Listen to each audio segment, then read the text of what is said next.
بخاری حدیث نمبر 61۔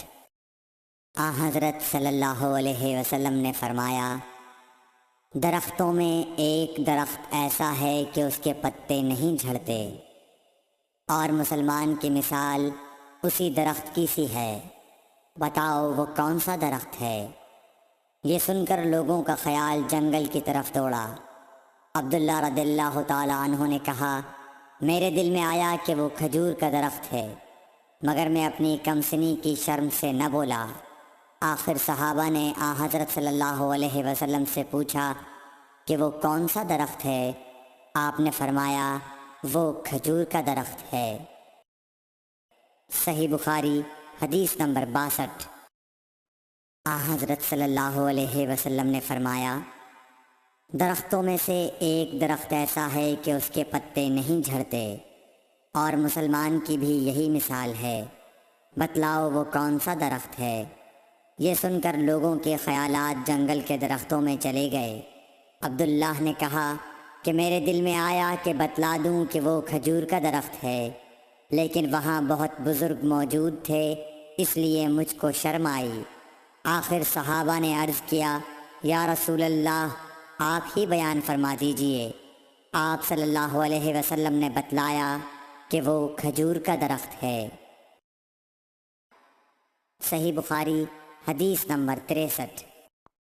حضرت صلی اللہ علیہ وآلہ وسلم ایک بار مسجد میں بیٹھے ہوئے تھے، اتنے میں ایک شخص اونٹ پر سوار ہو کر آیا اور اونٹ کو مسجد میں بٹھا کر باندھ دیا۔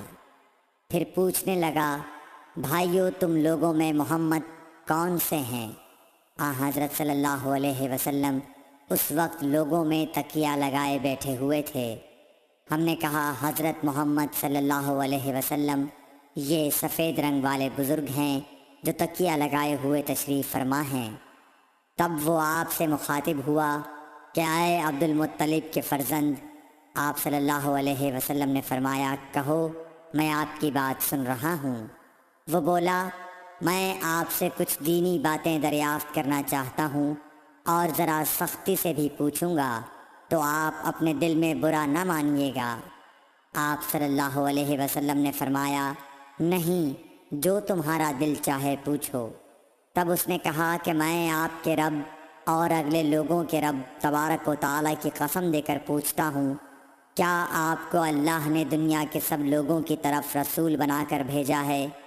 آپ صلی اللہ علیہ وسلم نے فرمایا، ہاں یا میرے اللہ۔ پھر اس نے کہا، میں آپ کو اللہ کی قسم دیتا ہوں، کیا اللہ نے آپ کو رات دن میں 5 نمازیں پڑھنے کا حکم فرمایا ہے؟ آپ صلی اللہ علیہ وسلم نے فرمایا، ہاں یا میرے اللہ۔ پھر کہنے لگا، میں آپ کو اللہ کی قسم دے کر پوچھتا ہوں کہ کیا اللہ نے آپ کو یہ حکم دیا ہے کہ سال بھر میں اس مہینے رمضان کے روزے رکھو؟ آپ صلی اللہ علیہ وسلم نے فرمایا، ہاں یا میرے اللہ۔ پھر کہنے لگا، میں آپ کو اللہ کی قسم دے کر پوچھتا ہوں کہ کیا اللہ نے آپ کو یہ حکم دیا ہے کہ آپ ہم میں سے جو مالدار لوگ ہیں ان سے زکوٰۃ وصول کر کے ہمارے محتاجوں میں بانٹ دیا کریں؟ حضرت صلی اللہ علیہ وسلم نے فرمایا، ہاں یا میرے اللہ۔ تب وہ شخص کہنے لگا، جو حکم آپ اللہ کے پاس سے لائے ہیں میں ان پر ایمان لایا، اور میں اپنی قوم کے لوگوں کا جو یہاں نہیں آئے ہیں بھیجا ہوا تحقیق حال کے لیے آیا ہوں۔ صحیح بخاری حدیث نمبر 64۔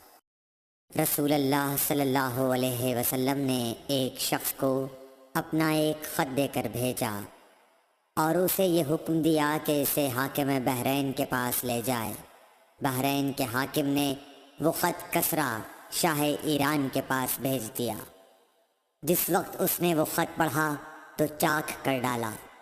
راوی کہتے ہیں، اور میرا خیال ہے کہ ابن مسیب نے اس کے بعد مجھ سے کہا کہ اس واقعے کو سن کر رسول اللہ صلی اللہ علیہ وسلم نے اہل ایران کے لیے بد دعا کی کہ وہ بھی چاک شدہ خط کی طرح ٹکڑے ٹکڑے ہو جائیں۔ صحیح بخاری حدیث نمبر 65۔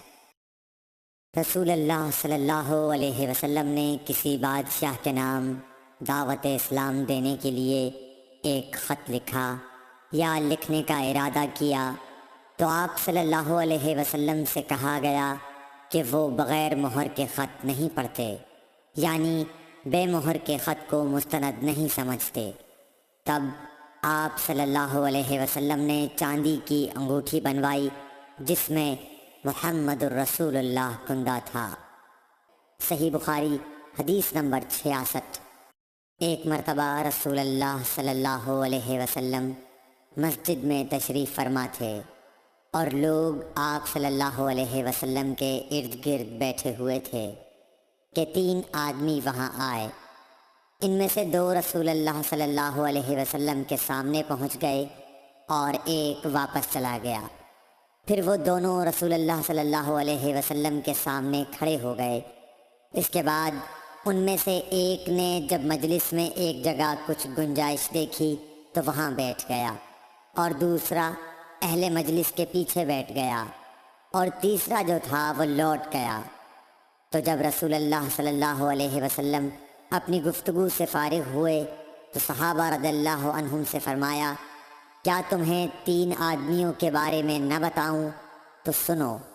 ان میں سے ایک نے اللہ سے پناہ چاہی، اللہ نے اسے پناہ دی، اور دوسرے کو شرم آئی تو اللہ بھی اس سے شرمایا کہ اسے بھی بخش دیا، اور تیسرے شخص نے منہ موڑا، اللہ نے بھی اس سے منہ موڑ لیا۔ صحیح بخاری حدیث نمبر 67۔ رسول اللہ صلی اللہ علیہ وسلم اپنے اونٹ پر بیٹھے ہوئے تھے اور ایک شخص نے اس کی نکیل تھام رکھی تھی۔ آپ صلی اللہ علیہ وسلم نے پوچھا، آج یہ کون سا دن ہے؟ ہم خاموش رہے حتیٰ کہ ہم سمجھے کہ آج کے دن کا آپ کوئی دوسرا نام اس کے نام کے علاوہ تجویز فرمائیں گے۔ پھر آپ صلی اللہ علیہ وسلم نے فرمایا، کیا آج قربانی کا دن نہیں ہے؟ ہم نے عرض کیا، بے شک۔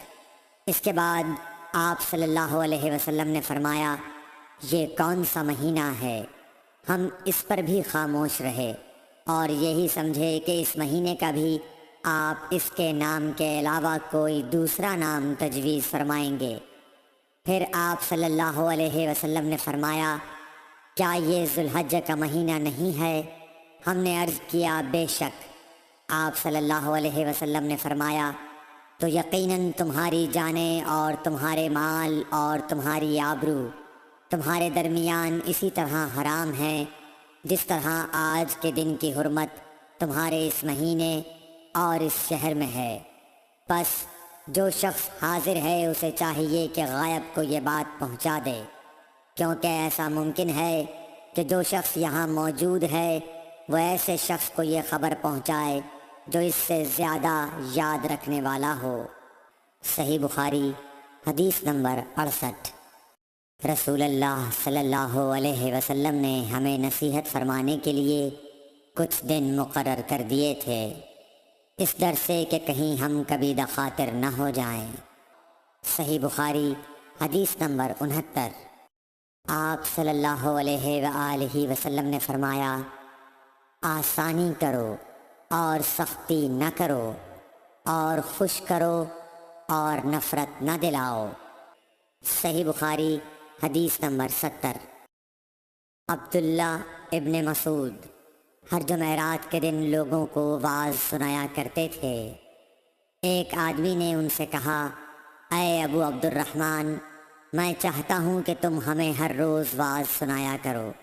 انہوں نے فرمایا، تو سن لو کہ مجھے اس امر سے کوئی چیز مانع ہے تو یہ کہ میں یہ بات پسند نہیں کرتا کہ کہیں تم تنگ نہ ہو جاؤ، اور میں واعظ میں تمہاری فرصت کا وقت تلاش کیا کرتا ہوں، جیسا کہ رسول اللہ صلی اللہ علیہ وسلم اس خیال سے کہ ہم کبھی دخاطر نہ ہو جائیں، واعظ کے لیے ہمارے اوقات فرصت کا خیال